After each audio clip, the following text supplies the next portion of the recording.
کیا جو ہم انپٹ لے رہے ہوتے ہیں حواس خمسہ سے اس کے اوپر مبنی ہوتی ہے، جو ہمارے تجربات زندگی کے ہوتے ہیں ان پہ مبنی ہے، یا ہماری کوئی یادداشتیں ہیں ان کو ہم بروئے کار لاتے ہیں؟ سوچ بنتی کیسے؟ یہ جو کچھ بھی آپ نے کہا ہے سبھی کچھ کا تعلق سوچ سے ہے، کیونکہ جو ہمارا تھاٹ کانٹینٹ ہے یا جو ہماری سوچیں ہیں وہ ایک مرکزی حیثیت رکھتے ہیں.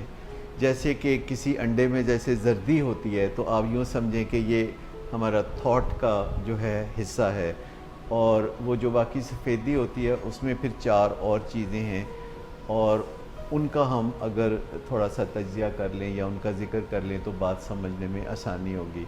تو ہماری سوچوں کے ساتھ ساتھ جو چیز بہت اہم ہے، جو ہماری سوچوں کو بہت اچھی طرح یا بری طرح متاثر کرتی ہے، وہ ہمارا موڈ ہے. یعنی ہمارا جو موڈ اور مزاج اور موریل ہے، ان کا بہت گہرا تعلق ہے ہماری سوچوں سے، اور یہ ہماری سوچوں کو یکسر بدل سکتا ہے. ہمارا موڈ اور مزاج ہماری سوچوں کے دھارے کو چینج کر سکتا ہے. اور موڈ کے علاوہ پھر ہمارے بیہیویئرز ہیں جن کا بہت گہرا تعلق ہماری سوچوں سے بھی ہے اور ہمارے موڈ سے بھی ہے، کیونکہ یہ سب چیزیں ایک دوسرے کو متاثر کرتی ہیں.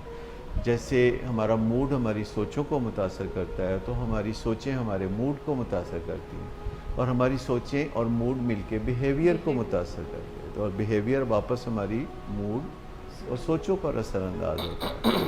تو ہمارا جو بیہیویئر ہے، بیہیویئر ہم اسے کہتے ہیں جو کہ نظر آتا ہے، جو دوسرے دیکھ سکتے ہیں، جو دوسرے ناپ تول کر سکتے ہیں، کسی نہ کسی طرح اس کی پیمائش کر سکتے ہیں. تو ہمارا جو بیہیویئر اور ہماری سوچیں اور ہمارا موڈ، ان 3 اہم چیزوں کے بعد ہماری انوائرمنٹ ہے جو کہ بہت اہم ہوتی ہے کہ ہمارے گرد و پیش میں کیا ہو رہا ہے. ہمارے حواس خمسہ کے ذریعے کون سی چیزیں ہماری سوچوں پر اثر انداز ہو رہی ہیں، یا ہمارے موڈ پر یا ہمارے بیہیویئر پر، کیونکہ یہ سب چیزیں ایک دوسرے کے ساتھ انٹریکٹ کر رہی ہوتی ہیں اور بڑی فاسٹ سپیڈ کے ساتھ انٹریکٹ کر رہی ہوتی ہیں. جیسے کہ سیکنڈ کے 100ویں حصے میں ہمارا موڈ بدل سکتا ہے. کوئی منظر دیکھنے کے بعد ہمارے اندر یکسر تبدیلی آ سکتی ہے، ہمیں غصہ آ سکتا ہے، ہمیں بے چینی ہو سکتی ہے. سو ان 4 چیزوں کے علاوہ جو 5ویں چیز بہت ہی اہم ہے وہ ہمارے فزیکل ری ایکشنز ہیں، کہ کچھ دیکھ کے ہمارے پٹھے کھچ جاتے ہیں، یا ہمارا دل تیز تیز دھڑکنا شروع ہو جاتا ہے، یا ہمیں ایسے لگتا ہے کہ جیسے ہمارے معدے میں کچھ تکلیف سی ہونے لگتی ہے، اور ہماری آنکھوں میں تبدیلی آ جاتی ہے، اور ہماری آنکھوں کی پتلیاں پھیل سکتی ہیں. تو جو بھی مناظر ہم دیکھتے ہیں یا جو باتیں ہم سنتے ہیں یا بعض اوقات جو باتیں ہم سوچتے ہیں، ان کا اثر ہماری فزیکل بینگ پر بھی ہوتا ہے. یعنی ہماری جو جسمانی حیثیت ہے اس پہ بھی ان کا اثر ہوتا ہے، اور خوف کی حالت میں ہمارا جسم اور طرح سے ری ایکٹ کرتا ہے، اور جب ہم خوش ہوتے ہیں تو یہ اور طرح سے اپنا اظہار کرتا ہے، ہمارا جسم خوشی کا اظہار کرتا ہے. اور حتیٰ کہ ہمارے جذبات کبھی کبھی ہماری جلد پر اثر انداز ہوتے ہیں. کئی دفعہ جو کہتے ہیں کیل کانٹے نوجوانی میں بہت نکلتے ہیں، تو ان کا تعلق ہمارے جذبات سے اور ہماری سوچوں کی گھٹن سے بھی ہوتا ہے. تو یوں سمجھے کہ انسان ویسے تو سیپریبل نہیں ہے، انسیپریبل ہے. یعنی جیسے مائنڈ باڈی کنیکشن جسے کہتے ہیں، وہ بہت اہم ہے کہ ہمارا ذہن جو سوچتا ہے ہمارا جسم اس سے اثر انداز ہوتا ہے، اور اگر ہمارے گھٹنے میں تکلیف ہے تو ہمارا ذہن اور طرح سے سوچنے لگتا ہے. اگر ہم تھکاوٹ میں ہیں تو ہماری سوچوں کا دھارا کسی اور طرح سے بہنا شروع ہو جاتا ہے، اور اگر ہماری نیند پوری نہیں ہوئی تو ہماری بے چینیاں ابھر کر سامنے آنے لگتی ہیں. تو جیسے یہ سب کچھ گڈمڈ ہوتا ہوا نظر آتا ہے.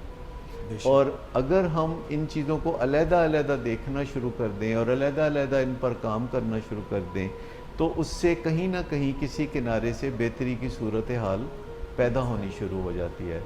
اور جب ایک طرح سے بہتری آنی شروع ہوتی ہے اور ہم پھر کسی دوسرے پہلو سے آگے بڑھتے ہیں، اور کسی دن ہم اپنی سوچوں کو بہتر بناتے ہیں، اور کسی دن ہم اپنے موڈ اور مزاج پہ خصوصی توجہ دیتے ہیں، اور کسی دن ہم اپنے بیہیویئر کا ایک خاص دن مناتے ہیں کہ آج ہم نے اسمائل بہت کرنا ہے، یا آج ہم نے دوسروں کو آگے بڑھ کے ویلکم کہنا ہے، یا آج ہم نے دوسروں کو آسانیاں مہیا کرنی ہے اپنے رویوں سے.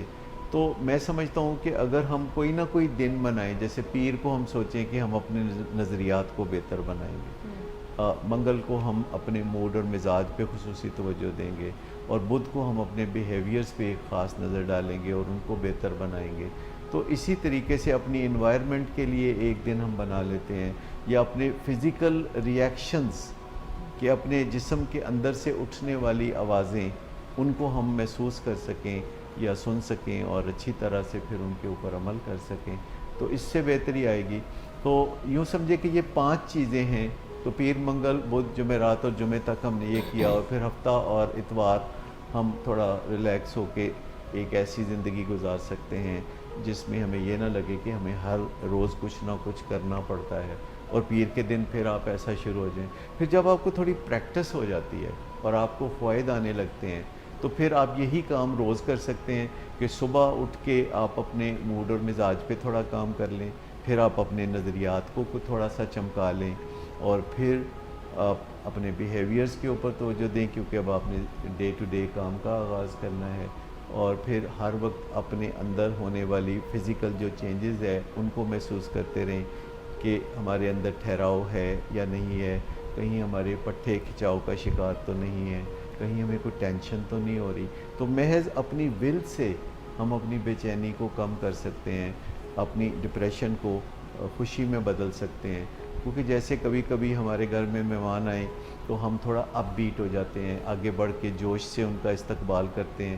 تو اپنے موڈ اور مزاج پہ کچھ تو ہمارا اختیار ہوتا ہی ہے، پریکٹس کرنے سے وہ اختیار تھوڑا بڑھ بھی سکتا ہے. سر مجھے اگر اجازت دیں، میں یہ سوچا تھا کہ کئی دفعہ ہم اس سوچ کے ساتھ کسی دوسرے کی اصلاح یا اس کی زندگی میں دخل انداز ہوتے ہیں کہ ہم اس کا بھلا چاہتے ہیں.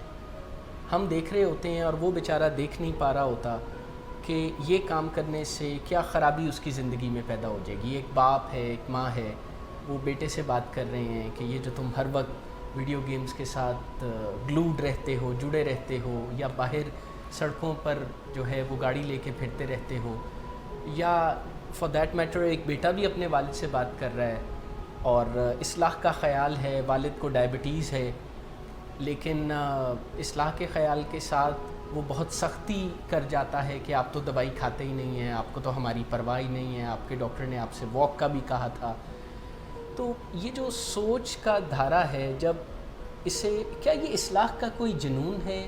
کیا یہ اصلاح ایمپلیفائڈ ہے جس کے بعد ہم کسی کو رون دینے پر آمادہ ہو جاتے ہیں اور اصلاح جیسے شاندار کام سے ہم سٹارٹ لیتے ہیں اور رشتے کی خرابی جیسے بدنما منزل تک ہم پھر پہنچ جاتے ہیں؟ تو یہ کیا گورکھ دھندا ہے اس میں؟ آپ نے بتایا کہ فیملی میں ہم ساتھ رہتے رہتے اصلاح پہ تل جاتے ہیں، یعنی ہم دوسرے کی زندگی میں دخل دیتے دیتے اپنی حدوں کو جو ہے وہ کراس کر جاتے ہیں اور دوسرے کی حدوں کے اندر داخل ہو جاتے ہیں، جس سے کہ بڑے مسائل پیدا ہوتے ہیں. اگرچہ ہم زیادہ تر ایسا ان لوگوں کے ساتھ کرتے ہیں جن کے ساتھ ہمارا بہت ہی قریبی رشتہ ہوتا ہے، اور اکثر ہم جب بات کرتے ہیں کسی سے کہ آپ زور زبردستی کر رہے ہیں اور آپ کا بیٹا ایک الگ انسان ہے اور آپ ایک الگ انسان ہیں، تو آپ اتنی زور زبردستی نہ کریں، تو مائیں یا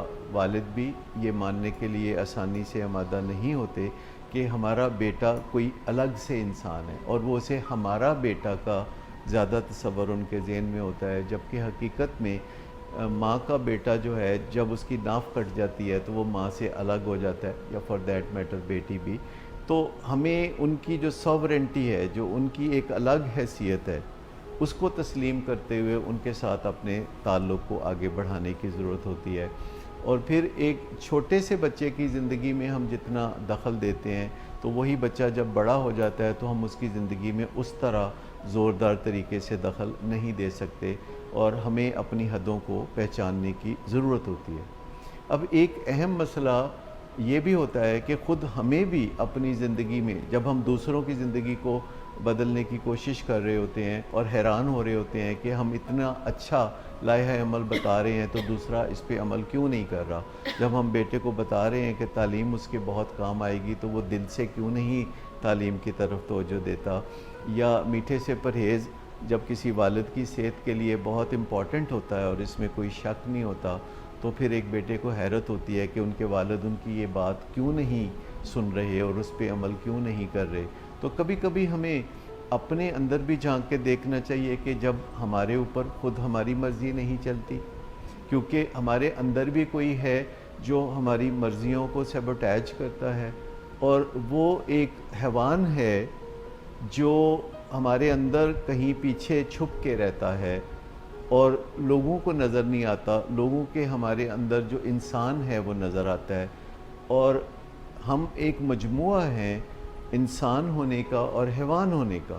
اسی لیے اب انسان کو مینیمل کہا جاتا ہے، یعنی جیسے اینیمل ہوتا ہے تو ہم لوگ جو دنیا میں انسان کہلاتے ہیں ہمیں اب مینیمل کہا جاتا ہے کہ وہ مین اور اینیمل یعنی انسان اور حیوان ہونے کا مجموعہ ہے.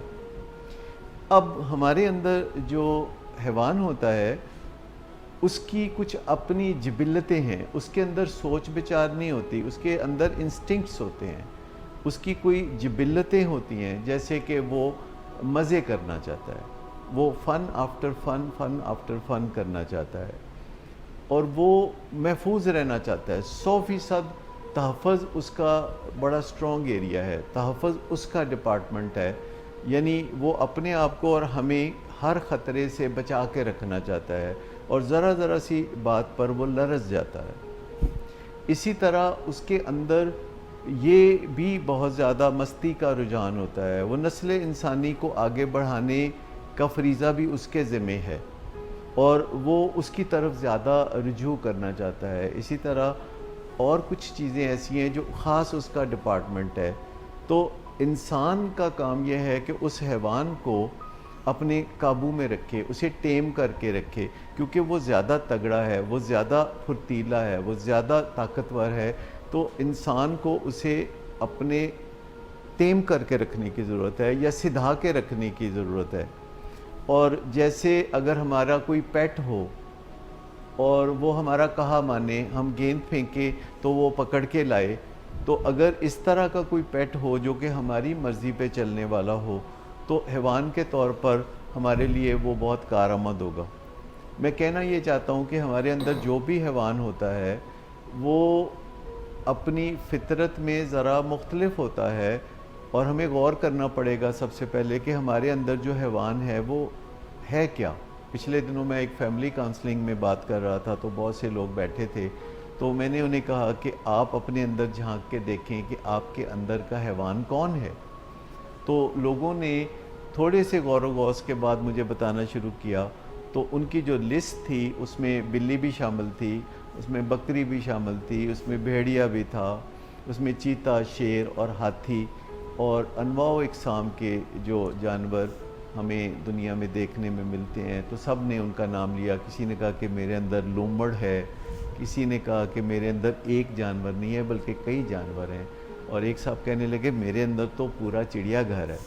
تو اگر ہمارے اندر جو بھی حیوان ہے یا حیوانات ہیں، اگر ہم ان کو پہچاننے لگیں اور ان کو سدھا لیں اور ان کے ساتھ دو بدو ٹکر لینے کی بجائے ان کو اپنے تابع بنا لیں، یعنی اپنا پیٹ بنا لیں، تو پھر ہماری مرضی ہمارے اوپر چلنے لگے گی، کیونکہ ہمارے اندر کا حیوان ہماری مرضی کو سیبوٹیج نہیں کرے گا. اور یہ ایک پروسیس ہے جو کہ ہمارے اندر کا انسان کر سکتا ہے، کیونکہ ہمارے اندر کا انسان اس دنیا سے کنیکٹڈ ہے.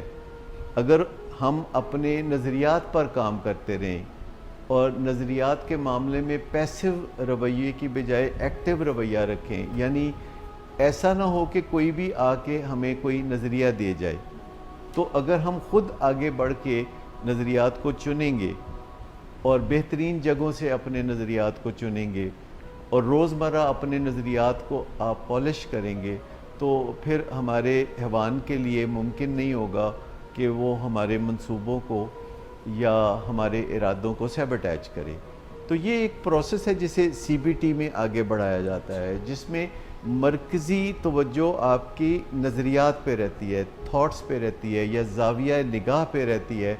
اور جب ہم اپنے لاشعور میں بہترین نظریات اکٹھے کرتے ہیں اور ہم پہلے سے فیصلہ کر لیتے ہیں کہ کسی خاص موقع پہ ہم کیا طرز عمل اختیار کریں گے یا کسی خاص سچویشن میں ہم کیسے رد عمل دیں گے. یہ سی بی ٹی کا اطلاق سے لوگوں پہ اس طرح سے بھی کس طرح ہو سکتا ہے کہ کسی کا ہم پہ اتنا اثر ہوتا ہے کہ اس کے آنے سے ہمارا موڈ اچھا ہو جاتا ہے, سوچیں منتشر صحیح ہو جاتی ہیں, اور جانے سے ہم بالکل ڈپریشن میں چلے جاتے ہیں؟ دیکھیے جو موڈ اور مزاج ہے ہمارا, یہ ہماری انسانی صفات میں سے نہیں ہے, یعنی خالصتاً یہ انسانی صفت نہیں ہے, بلکہ دوسرے جانوروں میں بھی موڈ اور مزاج کے پہلو ہوتے ہیں. تو یہ وہ صفت ہے جو انسان جانوروں کے ساتھ شیئر کرتا ہے یا جانور انسانوں کے ساتھ شیئر کرتے ہیں, اور یہ جب کسی کے آنے سے باہر آئے اور کسی کے جانے سے باہر چلی جائے تو اس کو کو ڈپینڈنس کہتے ہیں. ہماری زبان میں اسے انسانی ایڈکشن کہتے ہیں, کہ آپ کو کسی انسان سے نشے کی حد تک یعنی پیار ہو جاتا ہے, اور جو ہی وہ پھر کہیں جانے لگتا ہے تو ہمیں کوفت ہوتی ہے. سیپریشن انگزائٹی جیسے ایک چھوٹے بچے کو ماں سے ہوتی ہے کہ ماں سے اس کی وقتی جدائی بھی اس کو بہت بری لگتی ہے, اور جب بچے شروع میں اسکول جانے لگتے ہیں تو وہ بہت روتے دھوتے ہیں. تو پھر آہستہ آہستہ پھر وہ یہ ایڈکشن ان کی ریکوری میں بدل جاتی ہے, اور وہ اسکول میں دوسرے بچوں سے دوستی کرتے ہیں, پھر ان کی ٹیچر سے دوستی ہو جاتی ہے. تو پھر زندگی میں جو لوگ آگے بڑھتے ہیں ان کی زندگی میں زیادہ سے زیادہ لوگ شامل ہونا شروع ہو جاتے ہیں. مگر یہ پہلے یہی جو گانے کا میں نے آپ کو تناظر بتایا, بعد میں یہ ہو جاتا ہے کہ پھر انتظار کیا جاتا ہے کہ یہ چلے جائیں, دیر تک ہی چلے جائیں, سسرال ہی چلے جائیں. بھی نہیں, موڈ کی خرابی ہے. شراب نوشی کبھی بھی نشے کی بیماری میں بدل سکتی ہے. نشے کی بیماری ہر سٹیج پر قابل علاج ہے. مدد حاصل کیجیے, کیونکہ وہ ایسا نہیں کرے گا.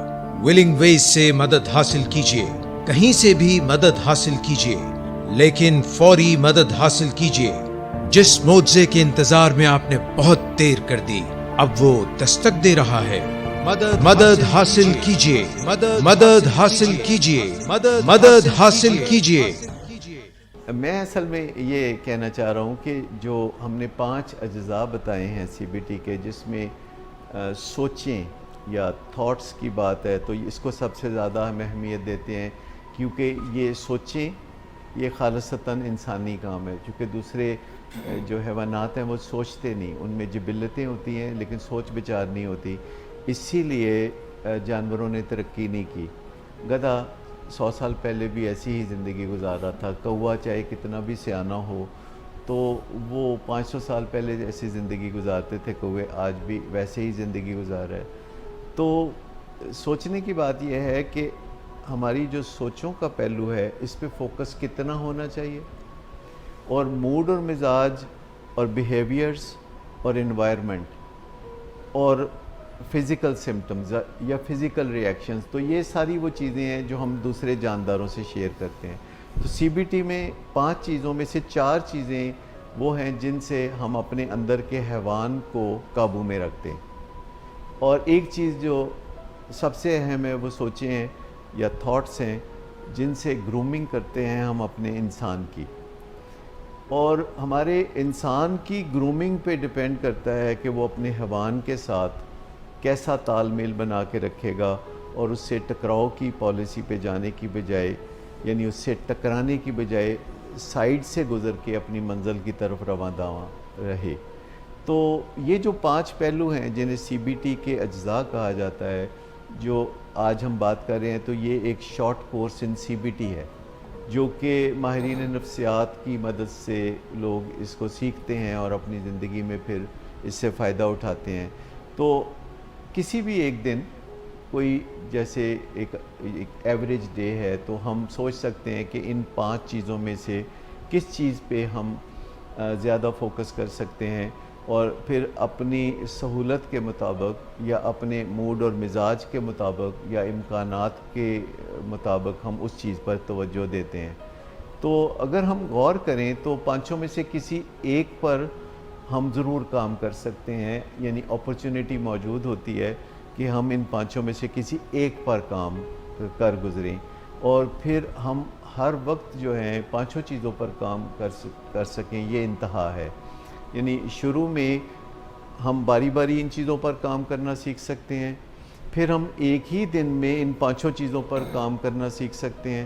پھر ہم ایک ہی وقت پر یا ایک ہی لمحے میں ان 5 چیزوں پر انکانشیسلی عمل کرنا سیکھ سکتے ہیں. جب ایک سافٹ ویئر بن جائے, جیسے شروع میں گاڑی چلاتے ہیں تو ہمیں مشکلات ہوتی ہیں, یا ٹائپنگ کرتے ہیں تو مشکلات ہوتی ہیں, یا کوئی کھانا نئے قسم کا بناتے ہیں تو اس میں مشکلات ہوتی ہیں. پھر پریکٹس کے ساتھ ہماری مشکلات ختم ہو جاتی ہیں اور ہم ایک ہی وقت میں مختلف کام کر رہے ہوتے ہیں, اور ایون ہمیں پتہ بھی نہیں ہوتا کیونکہ وہ اب ہماری سیکنڈ نیچر بن چکے ہوتے ہیں. تو سی بی ٹی میں یہ جو 5 اجزاء پہ توجہ دینا ہے, پریکٹس کے ساتھ اور تسلسل کے ساتھ اور صبر کے ساتھ, یہ ہماری سیکنڈ نیچر بن جاتی ہیں اور ہم 5 پر ہر وقت عمل پیرا ہوتے ہیں اور ہمیں پتہ بھی نہیں ہوتا. یہ اسے کہتے ہیں کہ ڈسپلنڈ ہو جانا. یہ ہماری زندگی میں یہ جو 5 پہلو ہیں جو کہ زندگی میں بہتری پیدا کرتے ہیں, تو ان 5 پہلوؤں پر توجہ دینا.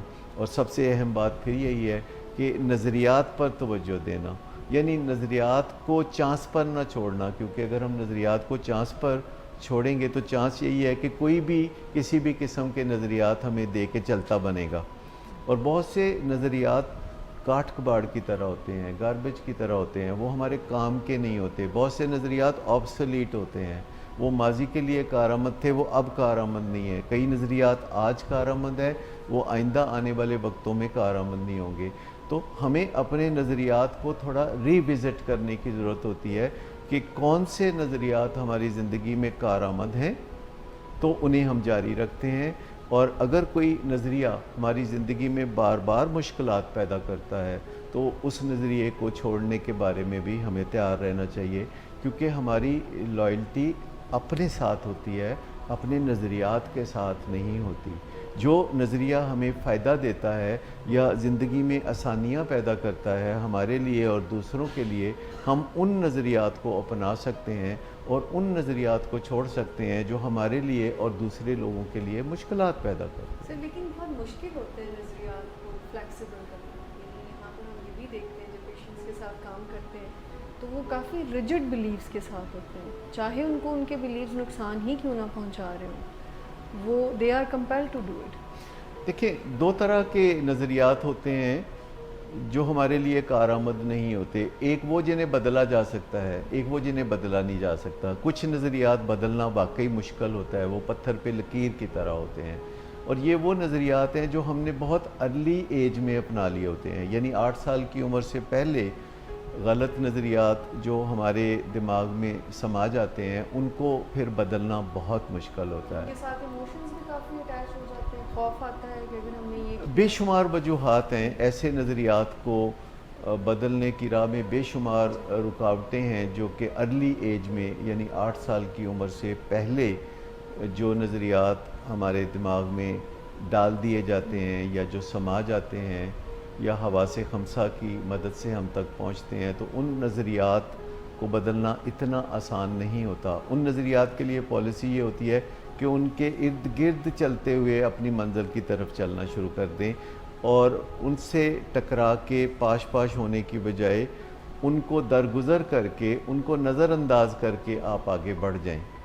لیکن ایک وہ نظریات ہوتے ہیں جو 8 سال کی عمر کے بعد ہم نے اپنائے اور وہ غلط ثابت ہوئے, تو ان نظریات کو بدلنا نسبتاً آسان ہوتا ہے اور ہم اپنے دماغ میں سوچ بچار کے ذریعے نئی پالیسی بنا سکتے ہیں اور اپنے نظریات کو بدل سکتے ہیں.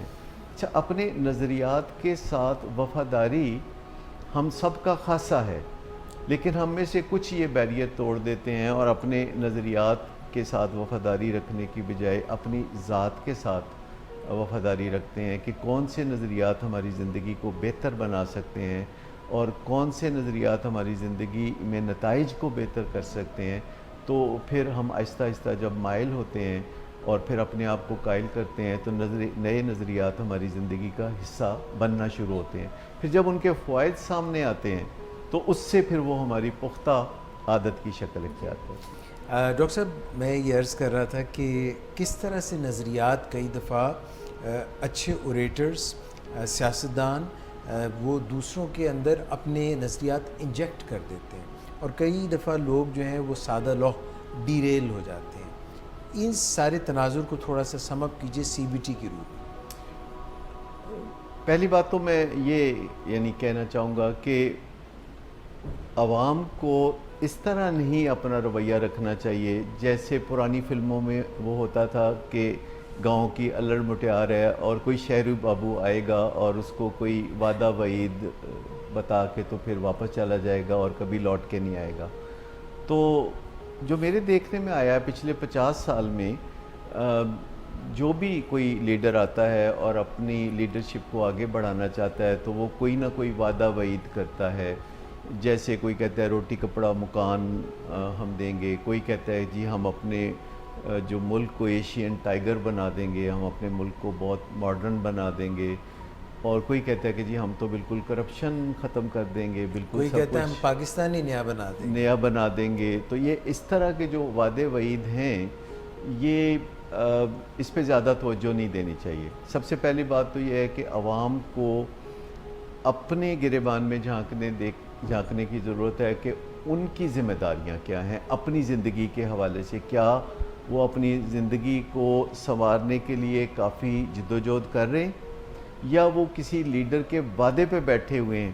کیونکہ کسی کے وعدے پہ بیٹھ کے انتظار کرنا آسان لگتا ہے لیکن یہ زیادہ قرینے قیاس نہیں ہوتا کہ اگر آپ اپنے آپ کو حالات کے رحم و کرم پر چھوڑیں گے تو آپ کی زندگی بہتر شکل اختیار کر جائے گی. سر اس کے پیچھے بھی تو نظریات کا ہی تعلق ہے کہ یہ نظریہ رکھنا کہ کوئی آئے گا اور ریسکیو کرے گا ہمارے حالات کو.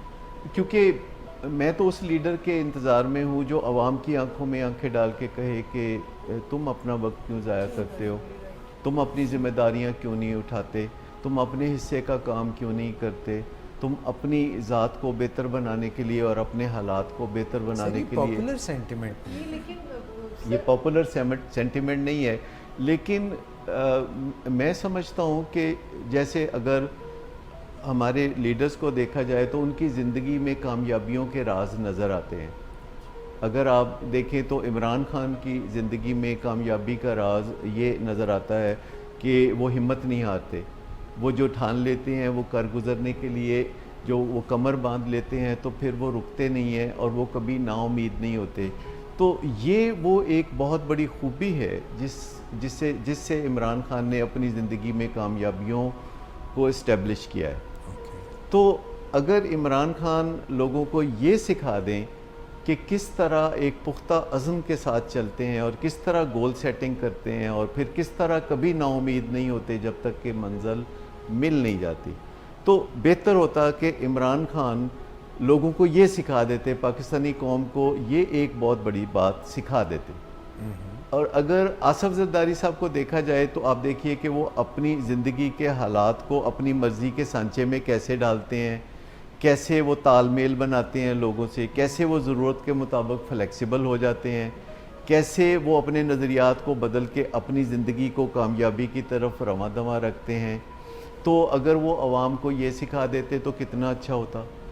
اور اگر نواز شریف کو دیکھا جائے تو ان کا موڈ اور مزاج کس قدر ان کے قابو میں ہے اور وہ کس طرح زندگی میں انہوں نے ترقی کی. وہ 3 دفعہ وزیر اعظم بنے اور انہوں نے ملک کو بھی ترقی کی راہ پہ ڈالا. انہوں نے یہاں موٹر ویز بنائی, یہاں لوگوں کو ایک نیا ویژن دیا. انہوں نے بولا کہ ہم اسے ایشین ٹائیگر بنا دیں گے, اور انہوں نے اپنی بے پناہ دولت بھی حاصل کی زندگی میں. انہوں نے بے پناہ فیکٹریاں لگائیں, بے پناہ کاروبار کیے. ان کے خاندان نے اگرچہ کیے کیونکہ وہ خود سیاست میں آنے کے بعد کاروبار سے تھوڑا الگ تھلگ رہے, لیکن اگر دیکھا جائے تو شہباز شریف اور نواز شریف اس قوم کو خوشحالی کا راز تو بتا ہی سکتے ہیں, دولت کمانے کا راز تو بتا ہی سکتے ہیں. اگر ان کے خاندان کے بچے دولت کما سکتے ہیں تو یہ سارے پاکستان کے لوگ, یہ سارے پاکستان کے بچے بھی تو ان کے بچے ہیں. تو ان کو یہ ہنر کبھی کیوں نہیں سکھاتے کہ کس طرح دولت کمائی جاتی ہے, کس طرح خوشحالی حاصل کی جاتی ہے. ابھی کل ہی وہ کہہ رہے تھے کہ اگر انسان خوش رہنا چاہے تو ہر حالت میں خوش رہ سکتا ہے. زندگی میں اتار چڑھاؤ تو آتے ہی رہتے ہیں, اور اگر آپ اللہ سے دعا مانگیں تو وہ آپ کو ضرور استقامت دیتا ہے کہ آپ مشکل حالات کا مقابلہ بھی خوشی کے ساتھ کر سکتے ہیں. تو یہ وہ خوبیاں ہیں جو ہمارے ان 3 گروہوں یا 3 سیاسی جماعتوں کے جو لیڈرز ہیں یہ ان کی خوبیاں ہیں، تو اگر وہ یہ خوبیاں عوام میں انسٹل کر دیں، یعنی عوام کے دماغ میں اچھی طرح سے یہ باتیں بٹھا دیں، یا یہ سافٹ ویئر پروگرام وہ عوام کے دماغ میں بہت اچھی طرح سے وہ اتار دیں، تو میرا خیال ہے کہ پھر انہیں کوئی جھوٹے وعدے کرنے کی کبھی ضرورت پیش نہیں آئے گی، اور یہ قوم اپنی بہتری کے لیے خود ہی کمر کس کے آگے بڑھنا شروع ہو جائے گی۔ پھر ہمیں ایک ایڈمنسٹریشن چاہیے ہوگی، سادہ سی ایڈمنسٹریشن جیسے نیوزی لینڈ میں ہوتی ہے، یا آسٹریلیا میں، یا یو کے میں، یا امریکہ میں ہوتی ہے، اور وہ اپنے آپ کو ایڈمنسٹریشن کہتے ہیں، جیسے کہتے ہیں ٹرمپ ایڈمنسٹریشن۔ تو اسی طرح پاکستان میں ایک بیوروکریسی ہے جو ریاست کا حصہ ہے، عدلیہ ہے، فوج ہے، پولیس ہے، اور ایک سارا نظام ہے جو بہت اچھے طریقے سے چل سکتا ہے۔ لیکن اگر ہم ایسے ہی لٹھ لے کے پیچھے پڑ جائیں کہ ہم نے آج شام سے پہلے کرپشن ختم کرنی ہے، اور ایک نعرے کے طور پر اس چیز کو لے کے چلیں، تو مجھے بتائیے کرپشن ختم کرنی ہے تو ٹھیک کرنے والے تو پہلے ایسے ہونے چاہیے جن کے اوپر کرپشن کا کوئی شائبہ نہ ہو۔ تو اگر ہم اپنے ملک میں دیکھیں تو فوری طور پر کرپشن ٹھیک کرنے کا کوئی طریقہ نظر نہیں آتا۔ ایک ایوولوشنری پروسیس ہے جو آگے بڑھ رہا ہے، اور پہلے کی نسبت کرپشن کم ہو رہی ہے۔ اگر ہم دیکھیں کہ جو 70 کی دہائی میں یا 80 کی دہائی میں پاکستان میں کرپشن تھی، اب وہ کرپشن اس طرح موجود نہیں ہے۔ 70 کی دہائی میں اگر آپ کسی وزیر کے پاس سفارش کے لیے جاتے تھے تو وہ ہم ہی بھر لیتا تھا۔ آج آپ کسی وزیر کے پاس کسی کام کے لیے یا کسی سفارش کے لیے جائیں، وہ معذرت کر لیتا ہے۔ تو یہ ایک چینج تو آئی ہے، اور پاکستان بھی بہتری کی طرف جا رہا ہے، لیکن یہ ایک نیچرل ایوولوشنری پروسیس ہے جو آہستہ آہستہ تیز تر ہوتا جا رہا ہے۔ تو ان چیزوں پہ اگر ہم توجہ دیں تو ہماری قوم زیادہ بہتری سے آگے بڑھ سکتی ہے۔ ابھی بھی پچھلے 70 سال میں سمجھتا ہوں کہ ہم نے خاطر ترقی کی ہے۔ ہمارے بہت سے مسائل ہیں جو ابھی بھی باقی ہیں، اور بہت سے مسائل ہیں جو ہم نے حل بھی کیے ہیں۔ سر ایک میں یہ عرض کرنا چاہوں گا کہ لیڈر جو ہے وہ کہتا ہے کہ تمہارا پینسیا، تمہیں بچانے والا، تمہارا مسیحا میں ہوں، تم دیکھو میرے پیچھے چلو، جو میں لائن ٹو کرتا ہوں اس پہ چلو۔ ایک اور طاقت آتی ہے، وہ کہتی ہے کہ اس ملک کو بچانے والے فقط ہم ہیں، اگر ہمیں کچھ تم نے نقصان دیا یا ہماری جو ہیجمنی ہے اس کو اگر تم نے ذرا سا بھی چھوا تو گیا ملک۔ اگر کوئی اور کسی کے پاس عہدہ ہے، وہ کہتا ہے کہ سارا جو معاملہ ہے اس کو ٹھیک کرنے والے ہم ہیں، ہم نے ایک ایکشن لینا ہے، ادھر بھی ایکشن لینا ہے، ادھر بھی لینا ہے۔ تو یہ سارا سر عوام جو ہیں ان کو یہ جب بتایا جاتا ہے کہ تم میرے پیچھے چلو گے، ہمارے ساتھ چلو گے، تو عوام کا اس میں کیا رول ہے؟ دیکھیں، اگر آپ کو میں مثال دوں فٹ بال کی گیم کی، اور اگر کوئی یہ رویہ اختیار کرے کہ فٹ بال اس کے پاؤں میں آ گیا ہے، اور اب سینٹر پوائنٹ سے لے کے گول تک اس نے بال کو اپنے پاؤں میں رکھنا ہے اور خود ہی گول کرنا ہے، تو گول ہو نہیں سکے گا۔ لیکن اگر آپ ٹیم ورک میں بلیو کرتے ہیں اور کبھی کسی کو پاس دیتے ہیں اور کسی سے واپس لیتے ہیں، اور پھر جو بہترین پوزیشن میں ہوتا ہے وہ گول کر سکتا ہے اور گول کر دیتا ہے، تو یہ اچھا طریقہ ہوگا۔ ہمارے ملک میں یہ دیکھنے میں آیا ہے، چاہے وہ شاید نیک نیتی سے ہی ہو، کہ کوئی نہ کوئی شخص اس کام کا بیڑا اٹھا لیتا ہے کہ اب سارے گول اس نے ہی کرنے ہیں جی، اور پھر اس کے لیے جب مشکل ہو جاتا ہے تو سارے گول اپنے طرف ہی کرنا شروع کر دیتا ہے۔ تو اس سے مقصد گول کرنا چاہے، اگر دوسرے کو نہیں اپنے گول میں کر، ہاں، تو یہ اپنے رویوں پہ نظر نہ ڈالنے کی وجہ سے ہے۔ اور ہمارے ہاں یہ دیکھنے میں آتا ہے کہ جیسے کچھ لوگ تو بالکل ذمہ داری اٹھانے کے لیے تیار نہیں ہوتے، اور پھر کچھ اور لوگ ہیں جو تمام ذمہ داریاں اپنے کندھے پر اٹھانے پر بضد ہوتے ہیں۔ دونوں ایکسٹریمز ہیں، تو ہمیں کوئی درمیان کی پالیسی ہے جس پہ چلنا پڑے گا۔ اور اس میں یہ ضرور کہنا چاہوں گا کہ جو انسان ہونے کے ناطے ہمارے نظریات ہیں، ہمیں ان پہ تھوڑا توجہ دینی پڑے گی، ہمیں فوکس ادھر کرنا پڑے گا کہ ہم جس دور میں جی رہے ہیں کیا ہمارے نظریات اس دور سے میچ کرتے ہیں۔ جب ہم اس دور کے تقاضوں پر توجہ دیں گے اور اس کے مطابق اپنے نظریات کی نشو و نما کریں گے، تو ہماری زندگی نہ صرف آسان اور سہل ہو جائے گی بلکہ ہمارے لیے بہتر نتائج بھی سامنے آنے لگیں گے. میٹاکوگنیشن یعنی آپ کہہ رہے ہیں کہ ہم سب کو میٹاکوگنیشن کو جو ہے وہ اپنی لائف میں لے کر آنا. جی بالکل. اور سر ایک یہ بھی شاید بات ہے کہ لیڈر وہی ہیں جو دوسروں کو انسپائر کرتے ہیں کہ جو گن ان کے اندر چھپے ہوئے ہیں ان کو پہچانیں. ہاں لیڈر کا مطلب ہے جس کے پیچھے لوگ چلے. اور اگر لیڈر بار بار ایسے رویے کرے کہ جی یہ میں نے فیصلہ کیا تھا تو لوگوں کا بڑا رد عمل آ گیا تو میں نے فیصلہ چینج کر دیا ہے، اور پھر یہ فیصلہ کیا تو پھر لوگوں کا رد عمل آ گیا تو پھر میں نے فیصلہ چینج کیا، تو مجھے اس سے وہ ایک کہانی یاد آتی ہے جس میں ایک باپ بیٹا اپنے گدھے کے ساتھ جا رہے تھے تو پھر انہوں نے کتنے پینتڑے بدلے، اور وہ کبھی گدھے پہ سوار ہوتے تھے اور کبھی پھر گدھے کو اپنے سر پہ سوار کرتے تھے. تو یہ جو گدھے کو سر پہ سوار کرنے والا نسخہ ہے میرے خیال ہے کسی کے لیے بیکار آمد نہیں ہو سکتا. تھینک یو ڈاکٹر صداقت، بہت شکریہ آپ کا. آپ سب کا بھی بہت شکریہ. ناظرین thank you very much for being part of our show. You ask for it. انشاءاللہ پھر حاضر ہوں گے. اپنا خیال رکھیے گا. اللہ حافظ.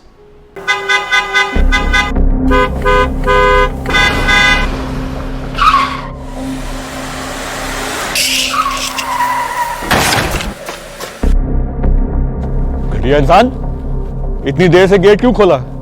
سوئے ہوئے تھے تم کیا؟ سر میں نے تو منٹ بھی بکواس نہ کر تم میرے ساتھ. کیا کر رہے ہیں آپ؟ ابا جی گھر پہ ہیں، نشے میں گالیاں دے رہے ہیں. خدا را ہوش میں آئے. کیا ہو گیا آپ کو؟ ہوش میں کیسے آؤں؟ سارا کیا دھرا انہی کا تو ہے. شراب نوشی کی وجہ کردار کی خرابی نہیں، موڈ کی خرابی ہے. شراب نوشی کبھی بھی نشے کی بیماری میں بدل سکتی ہے. نشے کی بیماری ہر سٹیج پر قابل علاج ہے. مدد حاصل کیجیے کیونکہ وہ ایسا نہیں کرے گا. ولنگ ویز سے مدد حاصل کیجیے، کہیں سے بھی مدد حاصل کیجیے، لیکن فوری مدد حاصل کیجیے. جس معجزے کے انتظار میں آپ نے بہت دیر کر دی اب وہ دستک دے رہا ہے. مدد حاصل کیجیے، مدد حاصل کیجیے، مدد حاصل کیجیے.